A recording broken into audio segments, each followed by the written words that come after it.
Raising teens alone can be brutal. It becomes easier when you are co-parenting with the universe. Welcome to Co-Parenting with the Universe. This is your host, Muriel Felous, and I hope you had a magnificent week since we met last time with the last episode. Today, I want to talk about EFT and the law of attraction. Where do they connect? How and why EFT is so powerful to use when you're working on, with the law of attraction, to become a better parent, to attract better realities and better relationships with your teen and in life in general. That what we're going to cover today is actually a sample of the program that I'm preparing. That is about, I think I'm going to call it the 7 levels of empowered parenting. And what we're going to cover today has a lot to do. These levels are also correlating with the chakras, with energy. We're going to talk about, of course, rebalancing and identifying what is blocking the chakras, and about the law of attraction, all that. And today we're going to talk about safety, which resonates with our root chakra, the first one. This is kind of a little sample of what we're going to do in that program. And I also want to remind you, by the way, that I am putting together, I'm almost done now, putting together a 7-day challenge for a 5-minute a day practice that will also resonate with each one of the chakras. I've recorded so far up to the heart chakra. I think I'm going to re-record that because I was inspired today. My meditations for the past few days have been immensely powerful, and what I put on paper is a little bit different than the direction that for whatever I downloaded or from the field or received in my meditation about the heart chakra. So I'm going to redo this one, and then I'll have the throat and the third eye and the crown. So I should be done. I'm not going to give you a date because I'm not sure. I'm working very much with inspiration here, trusting spirit, trusting the field, really putting myself in their hands. And that's a commitment that I have for myself this year, to trust even more and to really somehow relinquish a lot of control, because I have a tendency to want to control a lot, if not everything. Not everything anymore, since I went through what I went through with my teens, but I still find myself defaulting to trying to control. So that is my commitment, to relinquish and to listen to inspirations and downloads and guidance from my guides, from the universe, from angels, my ancestors, and everyone in my, as I call it, my invisible tribe. My kids were always making fun of me, and they still are when I talk about that. But this is a tribe, a team that is with me and that I feel has helped me so much throughout my life, at least since I became aware of it and started recognizing the gifts, the guidance, and paying attention to that. So if you want to be part of that challenge, join my mailing list. I have a link on my website where you can stay in the loop about that 7 days, 5-minute tapping a day challenge, and you'll receive the access as part of the people on my mailing list, and then we'll do that together. Okay, so let's take a breath and even center ourselves, because I've been speaking pretty fast. And let go. Okay. So, if you're not familiar with EFT, Emotional Freedom Technique, also known as tapping, it is considered an energy psychology technique that combines ancient wisdom, because we're using the meridians that they have been using in acupuncture for over 2,000 years. And I think I've read, because I'm getting certified to become a clinical EFT practitioner, in the material that I'm studying, I've read that they even found traces, facts that people somehow had a notion of those meridians back 5,000 years ago. So this is on one side, we are using the energy or nervous meridians in the body, and on the other side we are using elements from cognitive therapy and exposure therapy. And those two combined help us change our brain. There are studies that EFT has the potential to rewire the brain, and even more importantly, for what we're going to talk about today, it intercepts the stress response in your brain. And that then has to do with two major regions of the brain. The first one, so when we're talking about parenting here, but you can apply that to anything in your life. When you have a problem with your teen, like, to go back to my story, when my teens started acting in self-destructive ways that were very, very dangerous and potentially could be fatal. When you have this kind of problems, you will perceive it as a threat.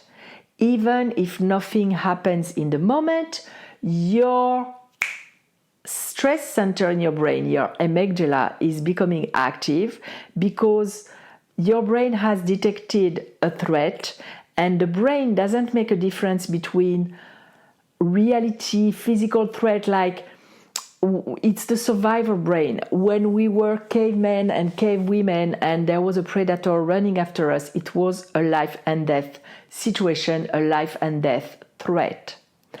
Our brain identifies the kind of threats that I talked about, like that problem with our teen, as a survival threat, and it activates the amygdala, which results in a cascade of physiological reaction when that center is activated. And one of them, there are many others, but one of them is a redirection of a portion of the brain that normally goes to your frontal cortex. The prefrontal cortex is the part of the brain, the most recent one, that is located just behind your forehead.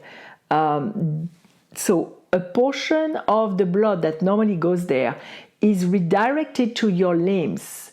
You are getting ready physiologically to flight, fight, or freeze. That means to run away from the predator, fight with the predator if you cannot avoid it, or freeze to stay hidden from the predator.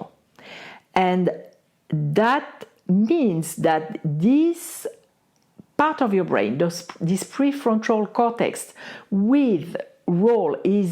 part of his role is to regulate your cognitive skills, to be able to make decisions, reasoning, planning, analyzing, control your impulses, so you don't do what you feel like doing right away. Let's say something is not acceptable in society, or you have an impulse control, which, by the way, are teenagers. The prefrontal cortex is not yet finished, and they don't have that impulse control. That's why they make so many impulse decisions, and they sometimes end up in trouble, which was the case with my teenagers, considering the fact that it is hard for them to control their impulses and their brain seeks novelty and excitement. This is a very dangerous combo for their safety sometimes if they channel that, if they go with something that can be potentially dangerous, like exploring stuff at parties, for example. So when you don't have the regular blood flow in that prefrontal cortex, you are not at your best resourcefulness level. You are not at your best to make decisions, to find solutions, to analyze. And wouldn't it be great? Wouldn't it be useful to be at your best when you have a problem with your teen or loved one or a situation, to be able to be resourceful enough to find a solution, or at least identify the next step to the solution? The other factor, the other area of the brain that is also playing against you in that case is that when you are practicing fear or stress or anxiety, the part of the brain that is like a matchmaker that brings coherence between your inner world and the outer world, the reticular activating system, this matchmaker, will go along with what is relevant and what you're entertaining, the most dominant thoughts and emotions and beliefs. So in that case, when you are in a state of being triggered so strongly with your teen that you think about that almost 24/7, like it was the case for me, but it may not be as drastic, but it occupies a lot of your thoughts, this reticular activating system acts almost like a lens that will show you close-ups. Like if you were making a movie, there are many things going around, happening in the frame. A lot of things are happening, birds are singing, cars are passing, but your reticular activating system will zoom in on what resonates, what will bring coherence with your inner stress, your inner fear, your inner anxiety, and what you can see in the world that proves and justifies to you that you're not crazy and that there are reasons to be stressed in the world. It will show you all the evidence, all the evidences, all the proofs, all the reason why you need to continue stressing. And in that case, the solution could be in front of your nose, but you wouldn't see it.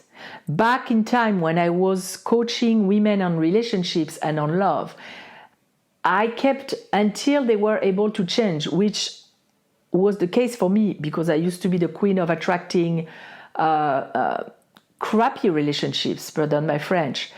And until I was able to change, I was only seeing the men that would resonate with my codependency and my need to prove my value.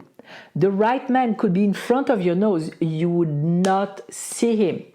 It's the same thing with any problem that you have or your teenager's challenge that you're facing with them.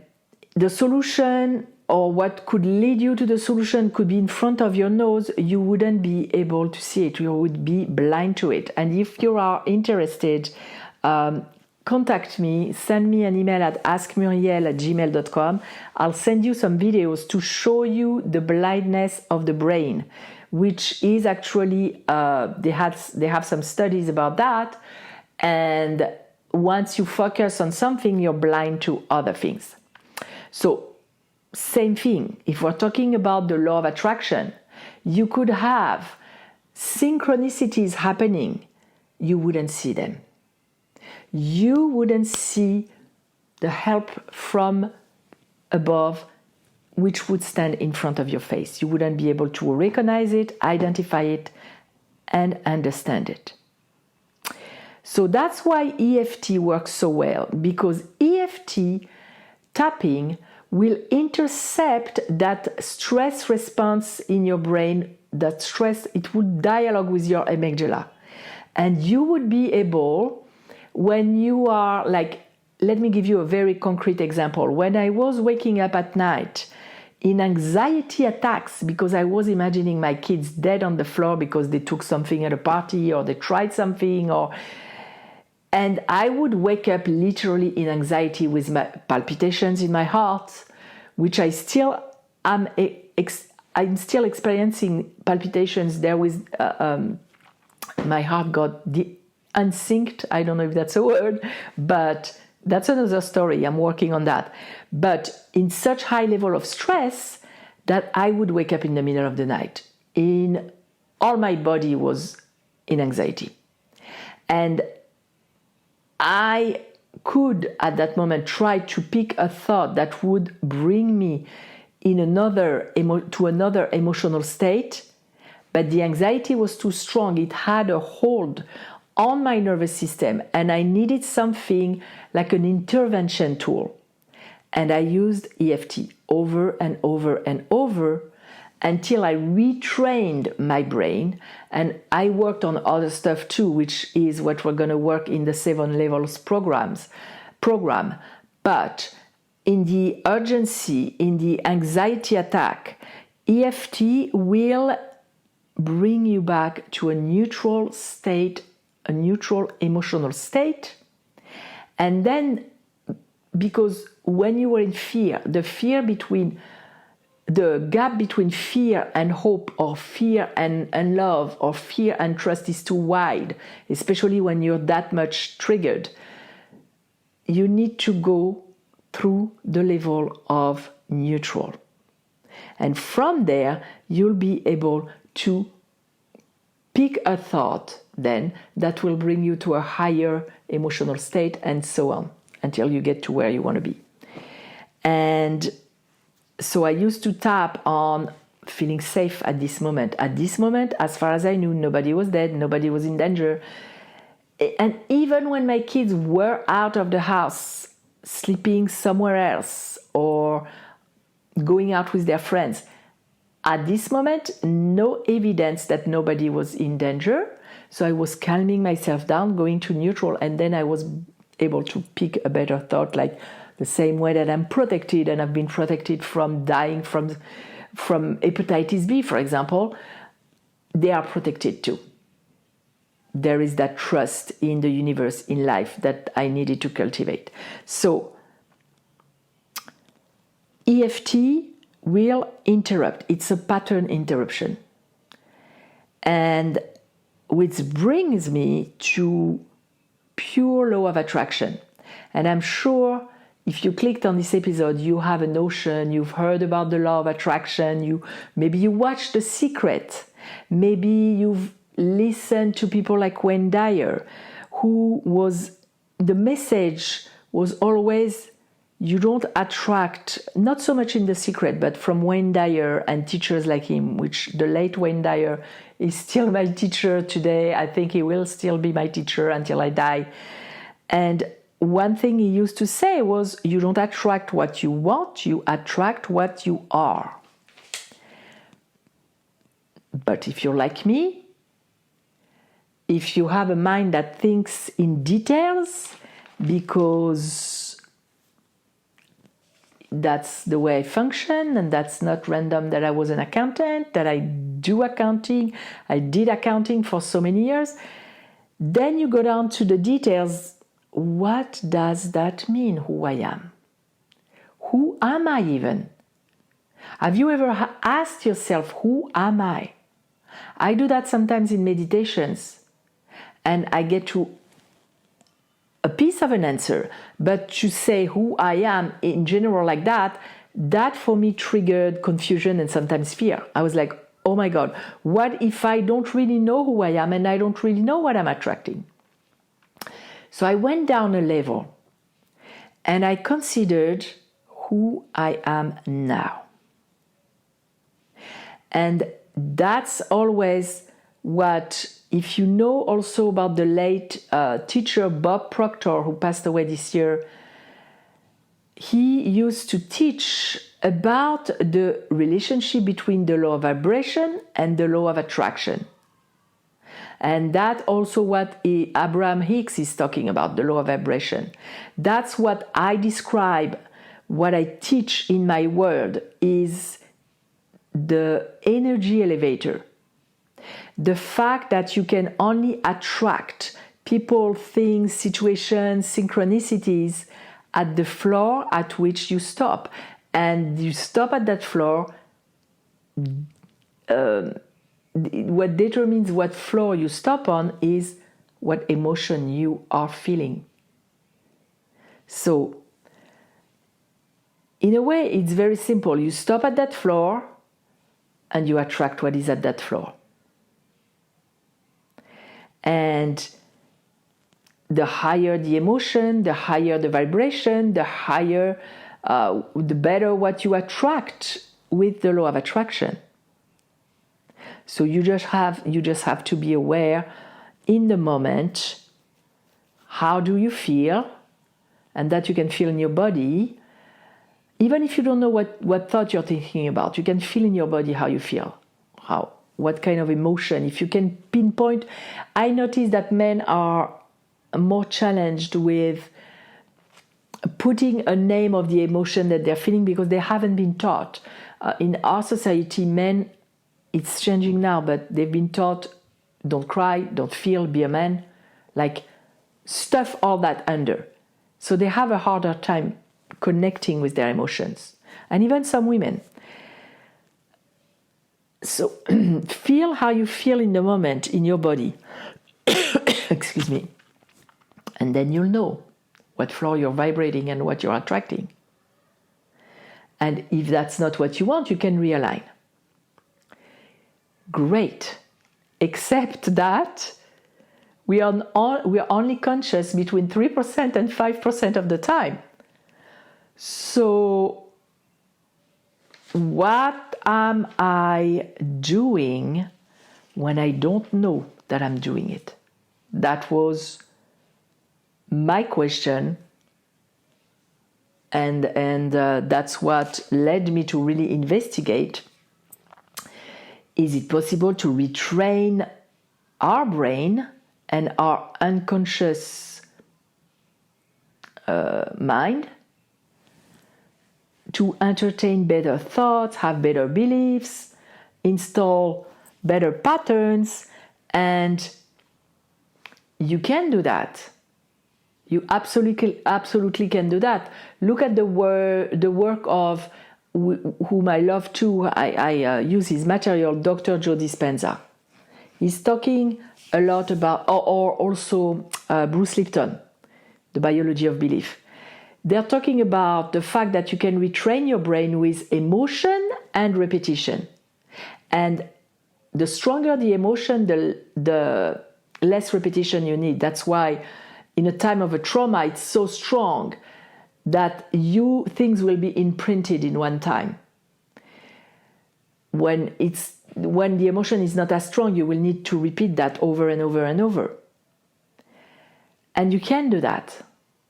The only tricking part is if you have invested too much of your unconscious interest in a lower vibration emotion, like fear or anxiety, this won't work. And why would you do that? Why would you invest? Why would you unconsciously want to feel fear, anxiety, or even I had people who lost a dear one. They wanted to unconsciously, of course, don't fault yourself, please. Understand self-compassion, understand how we work. We are not guilty here. And that's amazing that we know about it and we have the tools to change that. But if we're talking, let's come back to the problem with our teen. If you have, at some level, accepted the belief, and this has been taught to us by society so much even in the school system. If you have learned that over analyzing something will somehow protect you because you will understand it clearly and deeply, that will play against you. It's great when you're doing math or when you're doing a subject at school. It's the opposite of what we need to do when we're talking about a problem and fear and anxiety and rehearsing and in a loop in our mind to try to look at it like a Rubik cube from every angle to find the unlocking combination. That will only strengthen your pathways of fear relating to that problem. It will install and reinforce neural associations that do not serve you. And that illusion that over-analyzing equals protecting, equals at the body level feeling safe, even if all that is unconscious, will totally play against us. And to come back to my scenario, that's what I was doing at night. I was waking up in fear, trying to analyze how I could protect my kids 24/7. Considering the fact that I'm not God, that was impossible. I spiraled into depression. I spiraled into powerlessness, hopelessness, fear, and depression without realizing. Until I was down at the bottom and my daughter pointed out to me, because she studied psychology, that out of the list of, I don't remember how many signs of depression, I was marking check for almost all of them. So you are not always aware of that. And in those cases, you will attract what you entertain unconsciously. So that means you will spot in the world everything that tells you, yes, you need to worry. You will behave in a way that will not be conducive to the best relationship with your teen. I was on super high alert and I was only thinking, talking, pointing out things about the fact that they were doing whatever they were doing and that they were in danger, and being teenagers, that wasn't the way to go, because they shut me down in their mind when I was talking about that. And we had conflicts after conflicts, and our relationship was affected, which is totally the opposite of what would have served us in that case scenario, because I needed to have the connection with them. I needed to have the communication open so that I would know what's going on and I could have some kind of impact on them.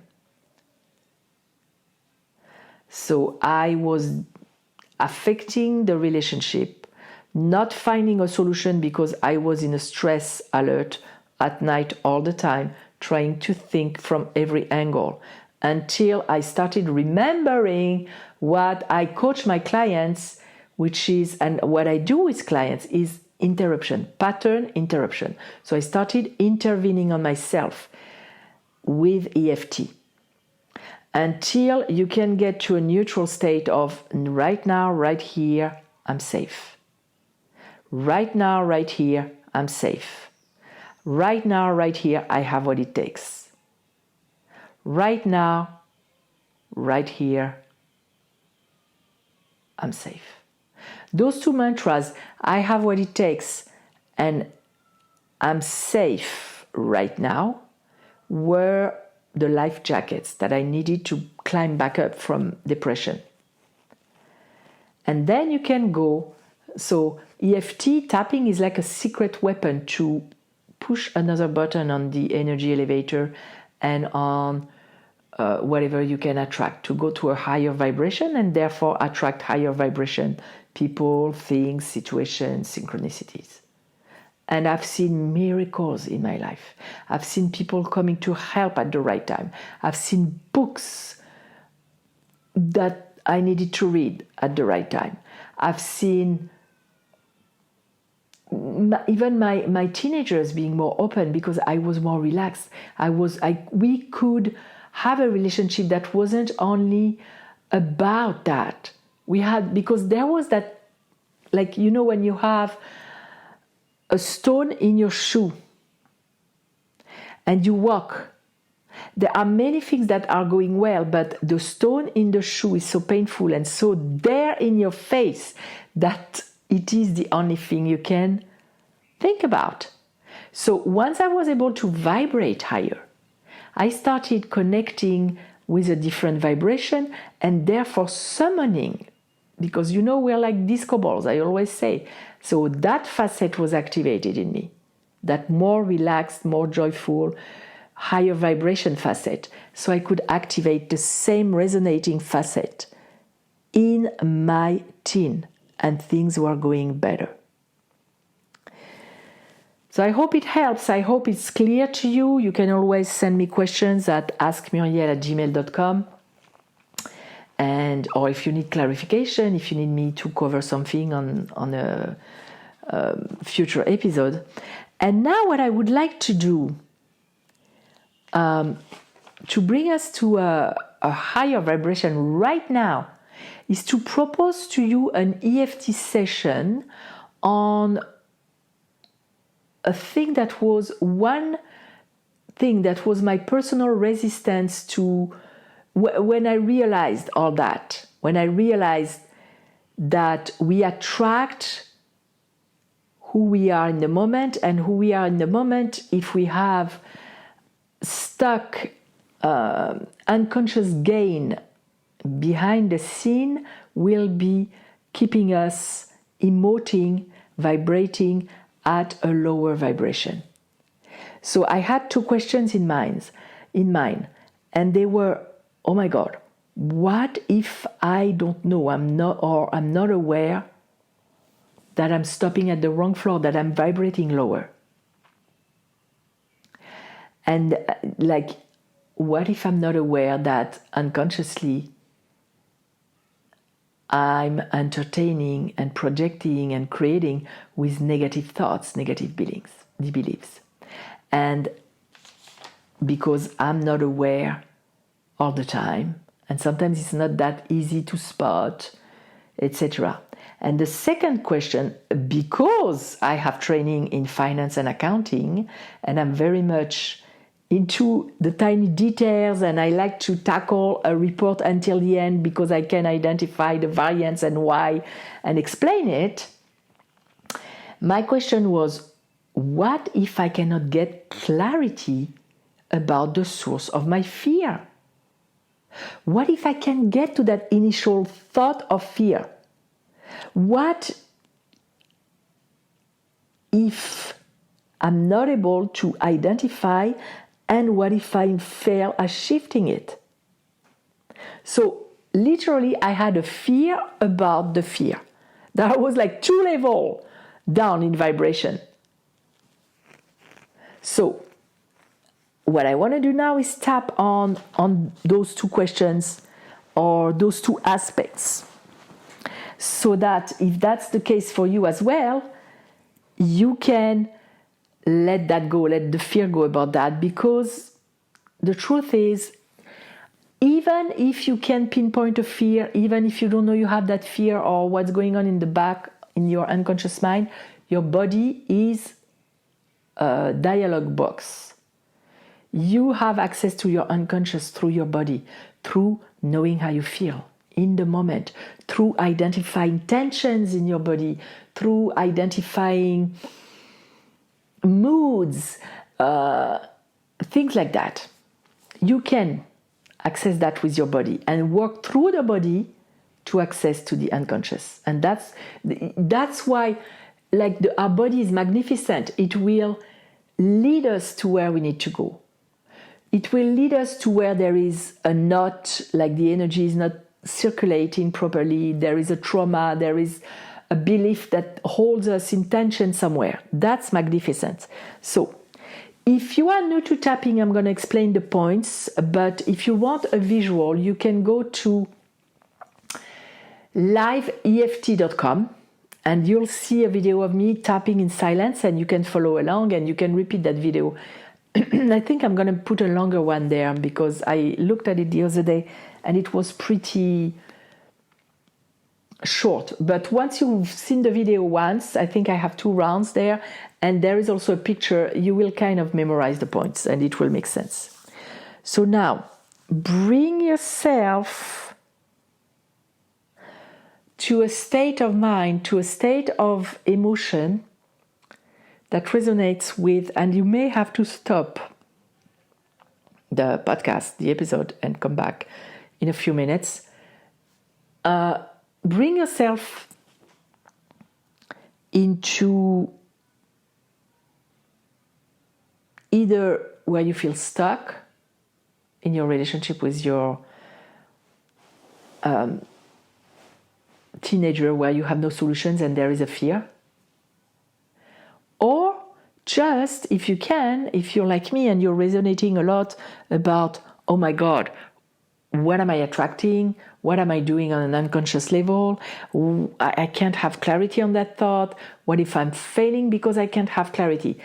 Take a moment to connect with that.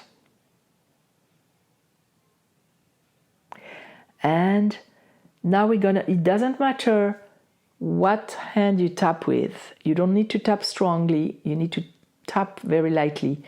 I'm going to give you the points. You tap with 2 or 3 fingers.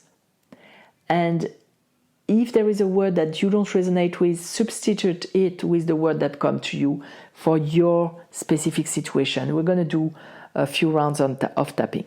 So we start with the side of the hand where the space between the bases of your last finger, your pinky, and your wrist, the piece of your hand there, the karate chop it's called, because that's what they use in karate, to break through things.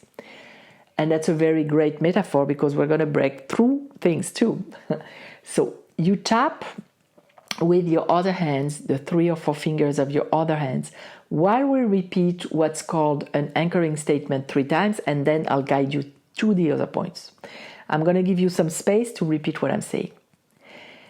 Even though I have moments where my unconscious is attracting negative stuff, I love and accept myself, and I'm willing to believe that can be changed.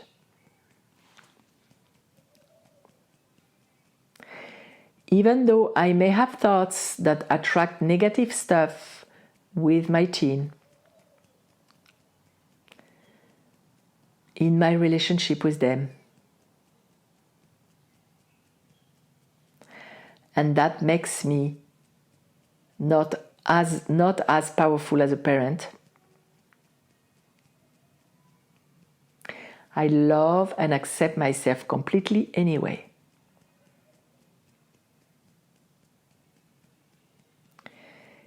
Even though I have negative garbage in the back of my mind, in my unconscious mind, that's the reason of my anxiety or my fear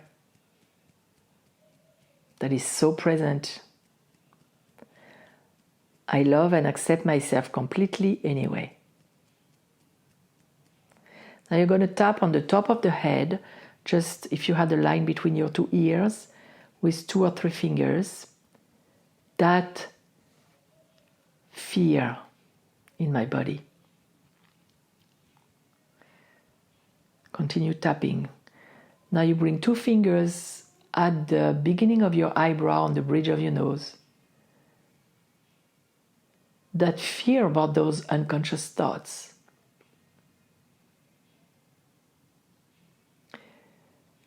Now go on the side of the eye on the bone with 2 fingers. That fear that those unconscious thoughts are attracting bad things for my kids and myself.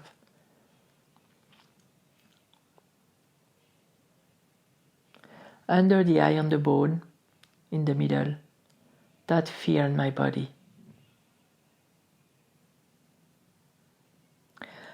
Under the nose, above the mouth, that fear of those thoughts that create fear. under the mouth, in the crease of the chin.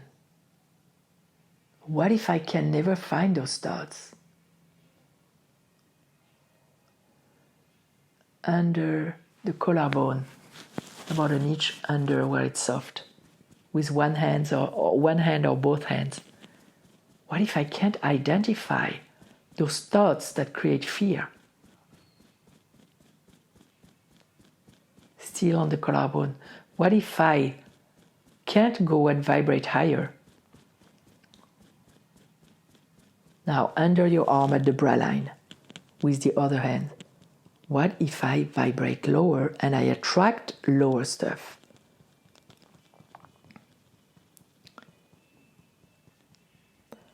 Back again on the top of the head.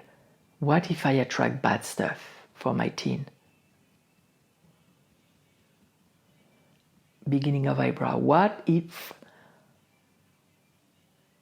I can't get out of fear and I'm unable to find solutions? Side of the eye. What if I can't shift all that? Under the eye. That's a scary thought. Where do you feel the fear in your body?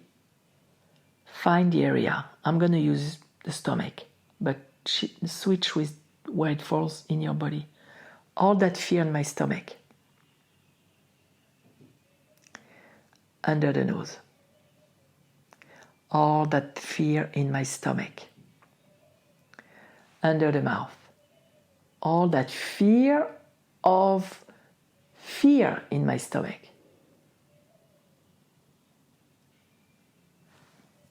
Under the collarbone. This is ridiculous. Under the arm. Being afraid of having fear. Being afraid of vibrating lower. Top of the head. It doesn't serve anybody.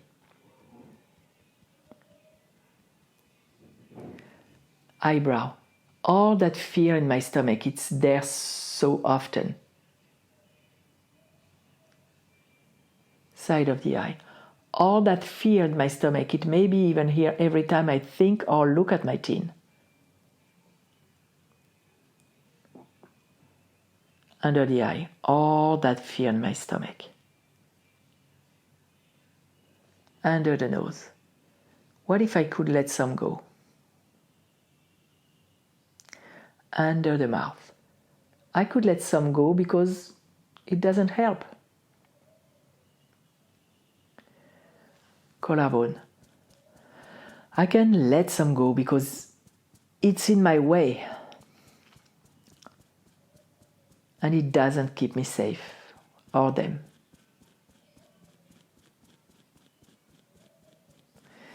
Under the arm. That fear is in my way and in the way of my kids' safety. Top of the head. That fear in my stomach, I thank it for letting me know what it needed to, and I now let it go. Eyebrow. It is safe to let go of that fear in my stomach. Side of the eye. It is safe to let go of that fear that doesn't help me. Under the eye. It is safe to let go of that fear and regain access to my whole brain. Under the nose. It is safe to let go of that fear, and that's actually the key. Under the mouth. Because I let go of the fear, I'm getting closer to a solution.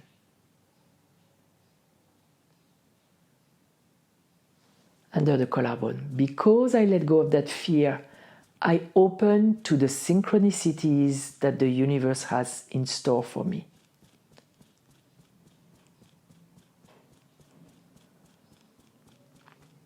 Under the arm. I open to the universe's support.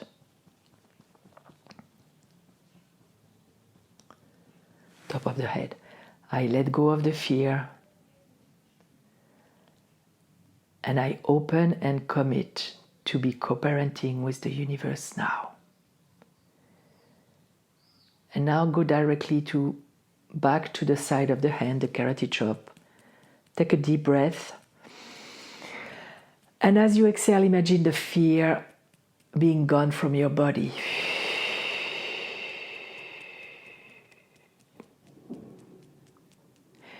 And actually, I forgot a step, but that's okay. At the beginning, to kind of assess where you were, what discomfort level you were at regarding your problem, your thought, or that fear of that fear, and look at it now. And ideally, it decreases. It goes down. If it goes up, because sometimes for certain people, because they never actually focused on that fear, they become more aware of it because they focus on it, and it can go up. If that's the case, rewind and redo the tapping. Do not stay like that. Do not reinforce the circuit of that fear in your brain. What we do now, we neutralize them. It's like taking an eraser and erase them. And the more you do that, and sometimes it happens fast, sometimes it takes time. The more you erase it and install something else instead, that's why we said the more you let go of the fear, the more you open to the universe to help you. The more you open to attracting better things. And you can even create a mantra for yourself to say throughout the day. As I let go of my fear, I open and I see the universe's help for me. As I let go of my fear, I see the law of attraction at work for me in positive ways. That's actually the one I would pick. The more I let go of my fear, the more I see the law of attraction at work in a positive way for me. And we reinstalled a new belief. So don't stay on the bad, like in the emotional state if it went up for you. Continue until you feel a relief. Because then you open the door, you open a crack to that new belief. And the more you'll practice that new belief, the more it's going to become permanent. The more it's like a path in the grass. The more you walk somewhere else, the more you create a new path, and the more the grass is growing back on the old pathway. That's exactly the same thing. So I hope it helps. And again, I'm inviting you to join our mailing list, to join the loop about being in the loop, staying in the loop, about our 7 days, 5-minute tapping challenge. And as always, I'm there for you on Facebook in the group at Co-Parenting with the Universe. That's the group. You can come and put questions, comments, concerns, whatever you need help. If you want a topic for a upcoming podcast episode, or on Instagram, same thing, Co-Parenting with the Universe. I'm there for you. I'm sending you love. Being a mom is one of the hardest things in the world. But you're not alone, and it doesn't have to be that brutal. Go and vibrate high. Mwah. If you like this podcast, please rate and review us on iTunes and share it with other moms out there.